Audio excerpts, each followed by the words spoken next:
오늘은 출애굽기 17장 8절부터 16절까지의 말씀을 본문으로 함께 상고한 바를 나누고자 합니다. 제목을 사랑과 전쟁이라고 했는데요, 기도와 전쟁이라고도 해도 될 것 같습니다. 오늘 본문에 보면 이스라엘이 아말렉과 전쟁을 치르는 장면이 나옵니다. 방금 읽은 본문은 사실은 작년 8월 15일 주일날 오후 찬양 예배 때 제가 같은 본문으로 설교를 한 적이 있습니다. 승리는 역시 여호와 니시라는 제목으로 설교를 했었는데요, 10달 만에 같은 본문으로 다시 돌아오게 되었네요. 순서를 따라서 하나님의 은혜의 말씀 함께 상고한 바를 나누고자 하는데요, 오늘 본문이 나타나는 이 전쟁 장면은 오늘 우리에게 주는 분명한 교훈이 있다고 생각합니다. 우리 각자의 삶이 사실 치열한 전쟁과도 같은 삶을 살고 계실 텐데, 전쟁 같은 삶을 살고 있는 우리에게 또 다른 중요한 전쟁이 있음을 본문은 분명히 보여주고 있습니다. 이 전쟁은 영적 전쟁입니다. 이 영적 전쟁은 우리가 반드시 승리해야만 하는 전쟁입니다. 꼭 이겨야만 하는 싸움입니다. 사랑하는 성도 여러분, 사탄 마귀 원수는요, 광명의 천사로 가장해서 우리를 유혹하고 넘어뜨리려고 합니다. 지금도 사탄 마귀는 우는 사자와 같이 두루 삼킬 차를 찾으면서 틈만 보이면 우리를 맹렬히 공격하려고 준비태세를 다 갖추고 있습니다. 그 사단 마귀 대적들의 원수들의 목표는 한 가지입니다. 어떻게든 우리가 믿음을 잃게 만들어서 우리를 지옥에 떨어뜨리려는 것이지요. 그렇기 때문에 우리는 늘 긴장하고 깨어서 이 영적 전쟁에서 맞서 싸워 이겨야 합니다. 오늘은 승리의 비결을 함께 나누고자 합니다. 우리가 승리하는 신앙생활을 하려면 어떻게 해야 할까? 본문을 통해서 발견하는 세 가지를 말씀드립니다. 첫째는 방심하지 않고 깨어 있어야 한다는 것입니다. 한번 따라 하실까요? 한번 따라 하시면 좋겠습니다. 방심 말고 깨어 있으라. 방심 말고 깨어 있으라. 첫 번째는 방심하지 않고 깨어 있어야 한다는 것인데요, 사랑하는 성도 여러분, 평안할 때에 더욱 깨어 있어야 합니다. 오늘 본문 8절을 다 같이 한번 읽어볼까요? 8절입니다. 같이 읽습니다. 시작. 그때에 아말렉이 와서 이스라엘과 르비딤에서 싸우니라. 8절은 언제 어디서 일어난 일인지를 설명하고 있습니다. 여기 8절의 첫 시작이 그때에 라고 되어 있는데요, 여기 나오는 그때에가 언제냐면 바로 앞구절, 바로 앞에 나오는 장면, 모세가 지팡이로 반석을 쳐서 그 반석에서 물이 터져 나오는 기적을 맛본 때가 바로 여기 나오는 그때에입니다. 광야 사막에서 목이 타서 죽을 것 같았던 이스라엘 백성들의 입술에서 불평이 터져 나왔습니다. 원망이 터져 나왔습니다. 그런데 하나님께서는 은혜와 자비를 베푸셨습니다. 그래서 하나님께서 모세를 명하사 그 지팡이로 반석을 쳐서 물을 마시게끔 하셨습니다. 백성들은 안도의 한숨을 내쉬었겠죠. 아, 좋다. 아, 이제 괜찮다. 마음이 다 풀어지고 갈증이 해소가 되었을 것입니다. 백성들은 참 좋았겠지요. 오늘 본문 8절에 나오는 그때에는 그렇게 백성들이 사막 광야 한가운데서 물을 얻어 기쁘고 안도하고 있던 때입니다. 바로 그때에 위기가 찾아왔습니다. 그때에 아말렉이 이 르비딤으로 쳐들어온 겁니다. 이 르비딤은요, 하나님을 원망하면서 서로 다투어서 마사라고도 불렀고, 하나님이 이스라엘 진영 중에 계신가 안 계신가 하나님을 시험하였다고 해서 무리바라고도 불렀던 장소가 바로 이 르비딤입니다. 이 르비딤에는 큰 오아시스가 있었는데요, 그래서 물이 풍성하다 보니까, 물이 풍족하다 보니까 주변이 평지였고, 물이 풍성하다 보니까 평야가 형성될 만큼, 그래서 사람들이 쉬어갈 만한 곳이다. 그래서 르비딤이라고 불렀는데요, 하지만 오랜 가뭄으로 물이 바짝 말라버려서 물이 없습니다. 그러니까 사람이 거주하지 못하겠죠. 사람이 머물지 못합니다.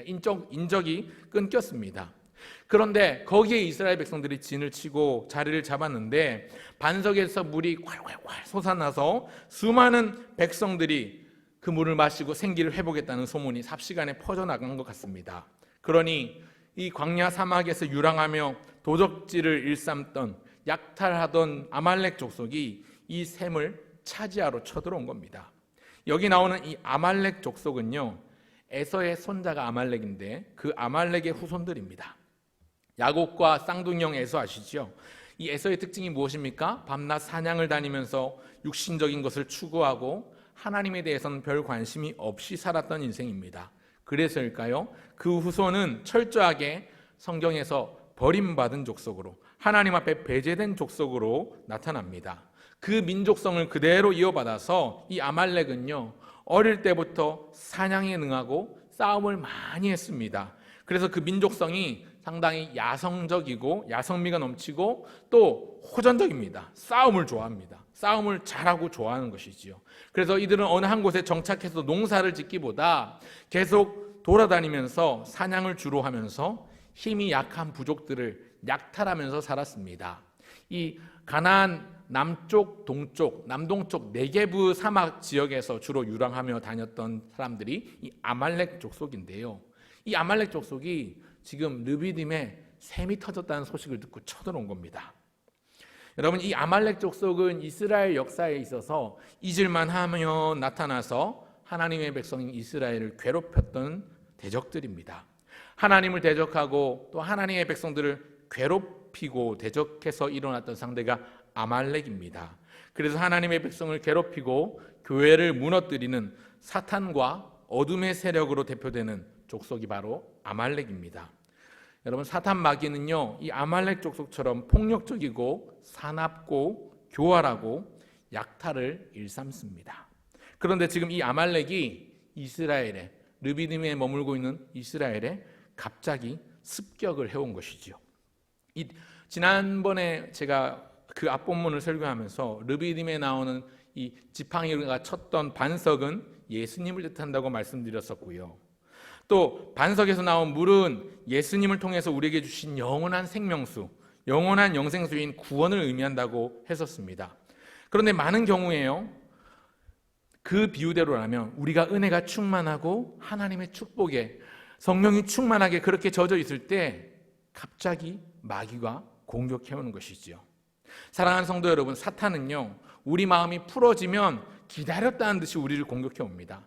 우리가 잠깐 방심할 때에 그 틈을 비집고 공격해 옵니다. 그렇기 때문에 평안할 때 조심해야 합니다. 뭔가 내가 일이 잘 풀리고 어려움을 잘 극복했다고 생각하는 그때가 가장 위험한 때입니다.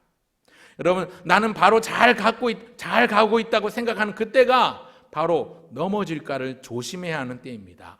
여러분, 고린도전서 10장에 보면요, 사도 바울이 고린도 교회 성도들에게 편지하면서 출애굽 사건을 상기하면서 말씀합니다. 고린도전서 10장 9절부터 12절까지 말씀을 함께 보면 좋겠습니다. 조금 길지만 같이 한번 보겠습니다. 9절부터 같이 읽겠습니다. 시작.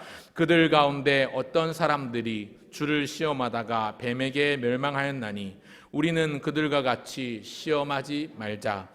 그들 가운데 어떤 사람들이 원망하다가 멸망시키는 자에게 멸망하였나니 너희는 그들과 같이 원망하지 말라. 그들에게 일어난 이런 일은 본보기가 되고 또한 말세를 만난 우리를 깨우치기 위하여 기록되었느니라. 그런즉 선줄로 생각한 자는 넘어질까 조심하라. 그런즉 선줄로 생각한 자는 넘어질까 조심하라. 여러분 한번 따라하십시다. 그런즉 선줄로 생각한 자는 어떻게 하라고요? 넘어질까 조심하라. 여러분, 사도 바울이 권면하고 당부하는 게 뭡니까? 교만하지 말라, 방심하지 말라, 원망하지 말고 시험하지 말라, 이거 아니겠습니까? 여러분, 우리나라의 동족 상잔의 비극 6.25가 왜 터졌습니까? 여러분, 이 땅에 임진왜란이 왜 일어났습니까? 방비하지 않아서 그렇습니다. 준비하지 않아서 그렇습니다. 방심해서 그렇습니다. 성경 속 이스라엘 백성들이 가나안 정복 전쟁 가운데 두 번째 성이었던, 너무나도 아이 같은 작은 성이어서 그 이름도 아이였던 아이성을 전투에서 패배했습니다. 패배한 이유가 뭐였습니까? 첫 번째, 그 난공불락의 성 여리고성의 승리에 취해서 방심한 결과 아니었습니까? 여러분, 영적인 전쟁도 마찬가지입니다. 편안하고 좋을 때에, 기쁠 때에, 뭔가 내가 일이 술술 잘 풀릴 때에 그때 조심해야 합니다. 사탄은 그 틈을 노리고 우리를 공격해 옵니다. 사랑하는 여러분, 하나님의 은혜가 임하고 하나님이 참 복을 주셔서 참 마음이 평안하고 기쁘고 좋은 그때가 사탄이, 마귀가 우리를 틈타기, 그래서 공격해 오기 가장 쉬운 때입니다. 그렇기 때문에 방심하지 말고 깨어 있어야 합니다. 그런데요, 한편으로는 참 다행입니다. 오늘 본문을 보면요, 여러분 만약에 이스라엘 백성들이 목말라 지쳐서 쓰러져가고 하나님을 원망하고 불평이 극에 달할 그 순간에 아말렉이 공격해 왔다면 어땠을까요? 어쩌면 이스라엘의 역사는 거기서 끝났을지도 모르겠습니다. 그래도 참 감사한 게요, 백성들이 반석에서 나온 물을 마시고 그 몸과 마음이 시원해지고 해가를 얻고 힘을 충전했을 때 쳐들어온 것이지요.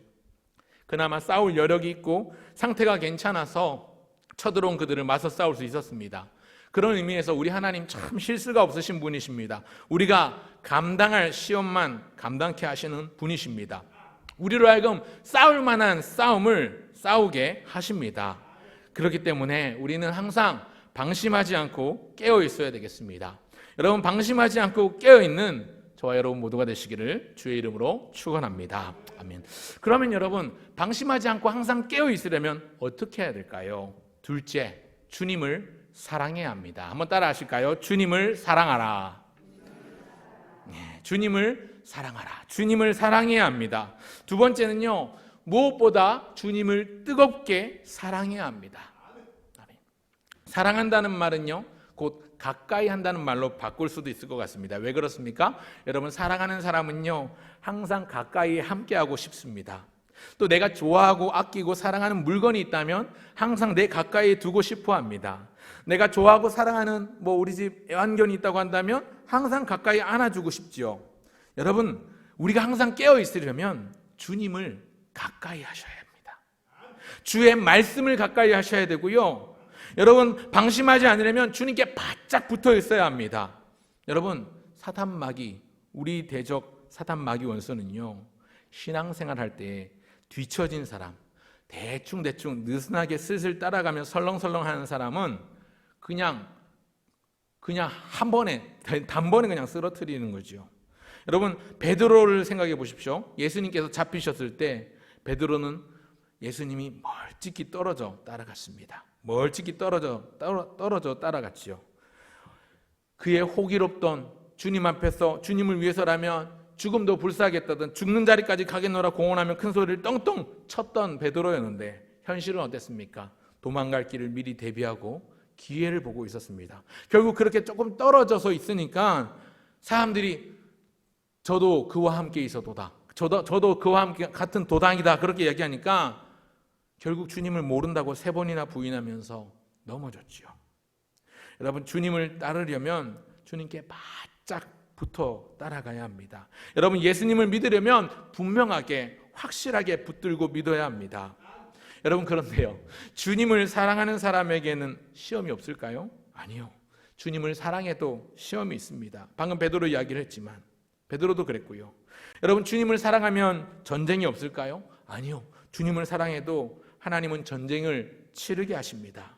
오늘 설교 제목을 사랑과 전쟁이라고 지었는데요, 하나님께서 사랑하시는 자기 백성에게 왜 전쟁을 치르게 하시는 걸까요? 여기에 분명한 메시지가 있습니다. 여러분, 주님을 사랑하면요, 시험이 와도 이길 수 있고요, 주님을 사랑하면요, 전쟁을 치러도 승리케 하십니다. 하나님은 언제나 승리하시는 분이시기 때문에 자기 백성을 이기게 하시는 것이죠. 그래서 전쟁을 치르게 하십니다. 그리고 이기게 하십니다. 그래서 그 승리가 너희들이 잘나서 이긴 것이 아니라 내가 너희에게 승리를 주었다라는 것을 알게 해주시고 깨닫게 해주시는 것입니다.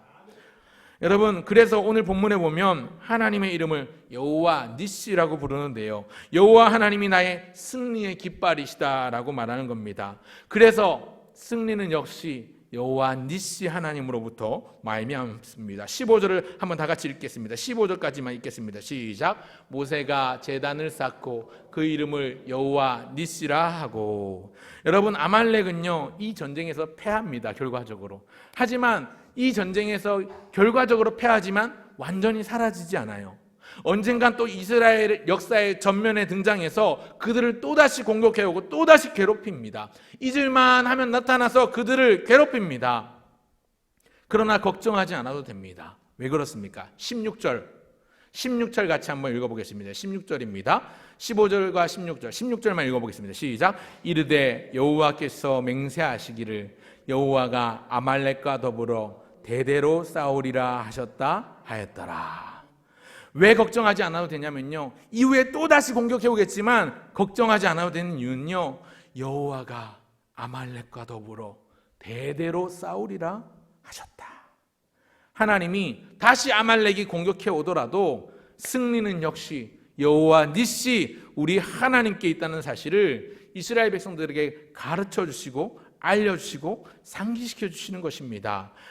여러분, 사탄 마귀 원수는요, 우리를 공격해 오죠. 그 공격 한 번으로 끝나지 않습니다. 우리를 끊임없이 계속해서 공격하고 계속해서 협잡질을 해올 것입니다. 하지만 크게 걱정하지 않아도 됩니다. 왜냐하면 하나님은 신실한 자기 백성에게 승리를 주십니다. 신실한 자기 백성을 위해서, 사랑하는 자기 백성을 위해서 싸우십니다.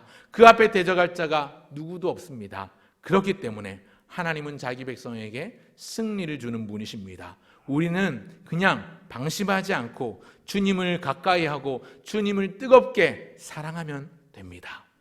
여러분, 다윗을 떠올려 보십시오. 어린 소년 다윗이 블레셋의 거인 장수 골리앗을 무너뜨린 힘이 바로 여기 있지 않았겠습니까? 하나님을 사랑하는 마음이 아니었겠습니까? 다윗이 하나님의 백성이 이방 장수 골리앗에게 모욕당하는 것을 견디지 못한 그 의분으로부터 그 힘이 출발한 것이지요. 그러니 죽음을 두려워하지 않고 목숨도 아까워하지 않고 담대했습니다. 사무엘상 17장 45절에 보면 이렇게 말씀합니다. 다윗이 블레셋 사람에게 이르되 너는 칼과 창과 단창으로 내게 나아오거니와 나는 만군의 여호와의 이름 곧 네가 모욕하는 이스라엘 군대의 하나님의 이름으로 네게 나아가노라. 여러분, 하나님을 사랑하는 다윗이 여호와 하나님의 이름으로 담대히 나갔을 때 하나님은 그에게 승리를 주셨습니다. 거인 골리앗, 온 이스라엘 병사들이 벌벌벌 떨며 지리고 있을 때에 하나님의 이름으로 나아갈 때에 그에게 놀라운 승리, 이김을 허락해 주셨습니다. 여러분, 그 중심에 그 다윗이 하나님의 마음이 얼마나, 하나님에 대한 마음이 어떤 마음입니까? 하나님을 사랑하는 마음 아닙니까? 내가 사랑하는 이스라엘 만군의 주 여호와 하나님이 지금 이방 장수 별것 아닌 저 골리앗이라는 작자에게 조롱을 당하는 게 너무나도 화가 나고 거룩한 분노가 일어나는 거죠. 의분이 일어나는 거죠. 그러니 담대하게 주의 이름으로 나아가는 것입니다. 하나님을 사랑하는 다윗이 하나님의 이름으로 나아갔을 때 하나님은 승리케 하셨습니다. 여러분, 다윗이 얼마나 하나님을 사랑했는지 우리는 이 성경에 나오는 수많은 시편 노래들을 통해서 알 수 있지 않습니까? 우리 시편 가운데 150편 가운데 다윗이 지은 시가 얼마나 많습니까? 나의 힘이신 여호와여 내가 주를 뭐 하나이다? 사랑하나이다. 나의 힘이신 여호와여 내가 주를 사랑하나이다. 시편 18편에도 그렇게 고백이 되어 있고, 우리가 잘 알고 있는, 우리가 그래서 제일 많이 애송하고 암송하는 시편 23편에도 하나님이 나의 목자가 되시오니 내가 부족함이 없으리로다 고백하고 선언하고 있고, 여러분, 다윗은요 하나님을 누구보다 뜨겁게 사랑했습니다. 그 사랑하는 마음으로 거룩한 분노가 일어났고 하나님의 이름 붙잡고 담대히 나가서 싸웠을 때 하나님은 그로 하여금 이기게 하신 것이지요. 여러분, 그런데 한 가지 더, 다윗이 하나님을 사랑했지만 하나님은 다윗을 더 사랑하셨습니다. 여러분, 주님을 사랑하고 주님을 가까이 하면요 우리에게 시험이 와도 두렵지 않습니다. 사단 마귀와의 싸움에서 우리를 하여금 이기게 하십니다. 우리 대적 원수 사단 마귀가 한 길로 우리를 치러 왔다고 하더라도 7길로 도망하게 하십니다. 아멘. 여러분, 무엇보다 영적 전쟁에서 승리하려면 주님이 기뻐하시는 일을 하시기 바랍니다. 여러분, 이웃을 섬기고 생명을 살리고 또 우리의 다음 세대들을 위해서 헌신하는 그런 일, 하나님의 일에 집중하면요 방심하지 않고 교만하지 않게 됩니다. 여러분, 자전거 타보셨지요? 자전거 페달을 열심히 밟고 구르는 동안은 자전거가 넘어지지 않아요. 앞으로 나가기 때문이지요. 그런데 아무것도 안 하고 발 가만히 있으면 어떻게 됩니까? 이내 균형을 잃어버리고 쓰러집니다. 마찬가지로 여러분, 최선을 다해서 하나님의 일을 섬기고 주의 나라를 위해서 열심히 봉사하면 넘어지지 않아요. 잠시 흔들릴지언정 이내 다시 균형을 잡고 나아갈 수 있습니다. 말씀과 기도로 균형을 잡고 다시 나아갈 수 있습니다. 방심하지 않고 깨어있을 수 있습니다. 그렇기 때문에 여러분, 오늘 이 시간 여러분 내가 항상 방심하지 않고 깨어 있을 수 있도록 한번 장치를 마련해 보시기 바랍니다. 교회에서 여러 가지 봉사가 있죠. 교사도 있고 찬양대도 있고 찬양팀도 있고 주방봉사, 안내봉사, 주차봉사, 여러 가지 이 모양 저 모양 제가 말하지 않은 여러 가지 봉사들이 있는데 그 봉사와 섬김의 자리로 나아가 보시길 바랍니다. 그 자리에서 여러분 생각해 보면 내가 그 자리에 열심히 봉사하는 것 같고 섬기는 것 같지만, 그래서 이 교회가 유지된 것 같지만, 사실 반대로 생각해 보면 내가 그 자리에 서 있기 때문에 하나님이 나를 깨어 있게 하시고 하나님이 나로 하여금 더 기도하게 하시고 하나님이 나로 하여금 더 말씀을 붙들게 하시는 겁니다. 그렇기 때문에 사실은 내가 섬김의 자리로 나아가면 내가 섬기는 게 아니라 그 섬김이 나를 지켜주는 겁니다. 여러분 이 사실을 믿고 한번 그렇게 섬김의 자리에서 살아내 보시기를 주의 이름으로 축원합니다. 그런가 하면 세 번째는요, 함께 싸워야 합니다. 한번 따라할까요? 함께 싸우라. 중요한 것은요, 같이 싸우는 겁니다. 또 여기에 기도가 함께 가야 합니다. 이 함께 싸우라는 말에는 중의적인 의미로 두 가지 의미를 제가 보탰는데요. 한 가지는 혼자 싸우지 말고 같이 싸우라는 거고요. 또 다른 의미는 칼과 창으로만 싸울 뿐만 아니라 기도로 싸워야 한다는 두 가지 의미를 넣었습니다. 여러분 백성들의 지도자 모세가 산 꼭대기로 올라가려고 합니다. 근데 그에 앞서서 여호수아를 먼저 불러요. 젊은 여호수아를 불러서 아말렉과 싸울 군대의 지휘를 맡깁니다. 여호수아는 본인의 의지와 상관없이 이제 큰 전투를 치러야 하는 상황이 됩니다. 제가 주목하는 건요, 이렇게 아말렉이 갑작스럽게 공격해오는 긴박한 상황에서 모세가 여호수아에게 하는 말을 주목해 봅니다. 여러분 9절을 다시 한번 보실까요? 9절 같이 한번 읽어보겠습니다. 시작. 모세가 여호수아에게 이르되 우리를 위하여 사람들을 택하여 나가서 아말렉과 싸우라. 내일 내가 하나님의 지팡이를 손에 잡고 산 꼭대기에 서리라. 여러분 급하니까, 갑자기 일어난 일이니까 급하니까 아무나 있는 대로 다 데리고 나가라고 하지 않습니다. 이스라엘을 위하여, 우리를 위하여 싸울 사람을 택하여 나가서 싸우라. 여러분 훗날에 사사시대에 보면 기드온과 300용사 여러분 아실 건데요, 여러분 기드온과 함께 싸울 용사를 3만 명의 지원자가 있었습니다. 그런데 하나님은 3만 명 많다 줄이라고 하셔서 결국은 300명만 택하여 싸우게 하셨지요. 여러분 하나님의 군대는요, 누구나 될 수 있지만 아무나 될 수가 없습니다. 하나님의 군대는요, 아무나 무슨 개나 소나 동네 양아치나 다 되는 게 아니고요, 숫자 부족하다고 아무나 채우면 안 됩니다. 하나님은요, 영적으로 강한 자를 택하시고 영적으로 준비된 자를 부르십니다. 말씀과 기도로 무장한 사람, 믿음과 성령이 충만한 사람을 택하시고 자기의 군대로 삼으시고 승리를 위하여 세우시고 싸우게 하신다는 사실입니다. 여러분 그러고 보면요, 요새 우리가 사도행전 말씀 새벽마다 살펴보고 있는데, 이 사도행전에 나오는 예루살렘 교회 초대교회 7 집사를 세울 때도 그렇고 바나바와 같은 지도자를 세울 때도 그렇고, 그들을 세울 때 기준이 뭐였냐면 믿음과 성령이 충만한 사람, 그래서 지혜가 있고 칭찬 듣는 사람을 교회를 세울 일꾼으로, 교회를 세울 주의 지도자로 그렇게 세우는 것을 우리가 떠올려 볼 수 있습니다. 여러분 하나님은 누구라도 쓰실 수 있지만 아무나 쓰시지 않습니다. 하나님은 자기를 사랑하고 자기의 말씀에 순종하는 자, 자기의 명령에 충성하는 자, 그래서 그 말씀을 아멘으로 화답하고 받드는 자를 하나님께서 택하시고 부르시고 사용하십니다. 비록 그 사람이 연약하다 할지라도 하나님은 순종하기를 기뻐하셔서 순종하는 자에게 함께 하시고 그의 힘이 아니라 하나님의 힘으로 승리하게 하십니다. 여러분 그런 의미에서 지금 벌어진 이 전쟁은요, 하나님의 전쟁입니다. 사랑의 전쟁이지만 또한 기도의 전쟁입니다. 여러분 그런데 생각해 보십시오. 이 전쟁요, 때와 장소를 이스라엘 백성들이 정한 게 아니에요.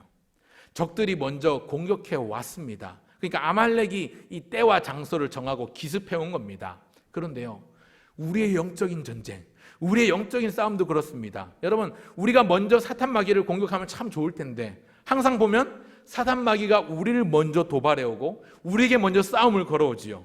어떡합니까? 할 수 없습니다.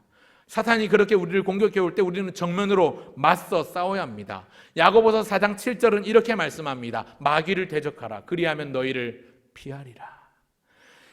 하나님의 말씀을 붙잡고 하나님 앞에 기도하면서 주의 이름 붙잡고 나아가면, 그래서 마귀를 대적하면 마귀들은 우리를 피합니다. 무엇보다 기도로 똘똘 뭉쳐 무장해야 합니다. 오늘 본문 9절을 다시 한번 보실까요? 9절 다시 한번 같이 한번 읽어보겠습니다. 시작. 모세가 여호수아에게 이르되 우리를 위하여 사람들을 택하여 나가서 아말렉과 싸우라. 내일 내가 하나님의 지팡이를 손에 잡고 산 꼭대기에 서리라. 여러분, 지금 모세가 하나님의 말씀을 받아서 여호수아를 불러 말하는 게 사람을 택하여 나가 싸우라고 명령하면서, 동시에 모세 자기는 하나님의 지팡이를 손에 잡고 산 꼭대기에 서겠다고 합니다. 여러분, 단순히 산 꼭대기에 서겠다는 게 무슨 의미인가? 다들 아실 겁니다. 워낙 유명한 본문이라서. 기도하겠다는 얘기죠. 여러분, 산 꼭대기는요, 르비딤이 평야라는 뜻이거든요. 이 평지인 바로 아래 르비딤의 전황이 훤히 들여다 보이는 곳입니다. 거기 산 꼭대기 올라가면 지금 싸우는데 우리가 승기를 잡고 있는지 적이 유리한지 이렇게 다 보이는 거예요. 다 보이는 그 산 위에 올라가서 하나님의 지팡이를 든 모세가 두 팔을 들고 하나님께 기도하며 나가겠다고 하는 겁니다. 산 아래에서는 젊은 장수 여호수아가 병사들을 이끌고 사력을 다해서 치열하게 싸웁니다. 그런데 이 전쟁의 승패가요, 병사들에게만 달려있는 게 아닙니다.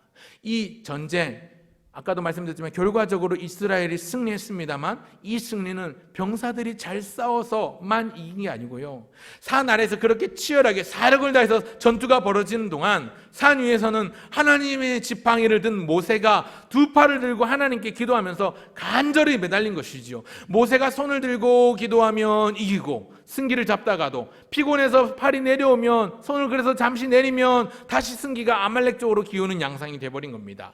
그러니 이 전쟁에 승리하려면 하나님께 매달리는 모세의 팔이 내려오면 안 되는 거지요. 그래서 여러분, 모세 옆에 두 사람이 있는데 모세보다 나이 많은 두 사람이 있습니다. 아론과 훌입니다. 그들이 아론과 훌이 모세의 손을 붙들어 올립니다. 양옆에서 이렇게 붙잡고 있었겠죠. 아론과 훌도 가만히 팔만 들고 있는 게 아니라 같이 기도하는 겁니다. 여러분, 산 아래에는 여호수아가 병사들을 이끌고 칼로 싸우고 있습니다. 산 위에서는 모세와 아론과 훌이 지팡이와 손을 들고 기도로 싸우고 있습니다. 함께 싸우고 있는 것이죠. 그래서 이 싸움이 끝난 뒤에 여러분, 모세가 이 승리를 책에 기록하여 여호수아의 귀에 외어 들리라 이렇게 말씀하고 있는데요, 이거 여호수아에게 왜 책에 기록해서 귀에 외어 들리라고 한 이유가 뭐냐면, 여호수아가 밑에서 그렇게 사력을 다해서 칼창을 들고 싸웠지 않습니까? 여호수아에게 상기시켜주는 거죠. 너가 잘 싸워서 이긴 게 아니다 라는 걸 알려주는 겁니다. 너 싸울 때 저 산 위에서 나도 기도하였다. 내가 아론과 훌과 함께 손을 들고 기도하였다. 그래서 이 승리는 너와 내가 만든 합작품이 아니고, 너가 열심히 싸울 때 나도 기도로 싸웠는데 하나님이 우리를 긍휼히 여기셔서 우리에게 승리를 주셨다는 겁니다.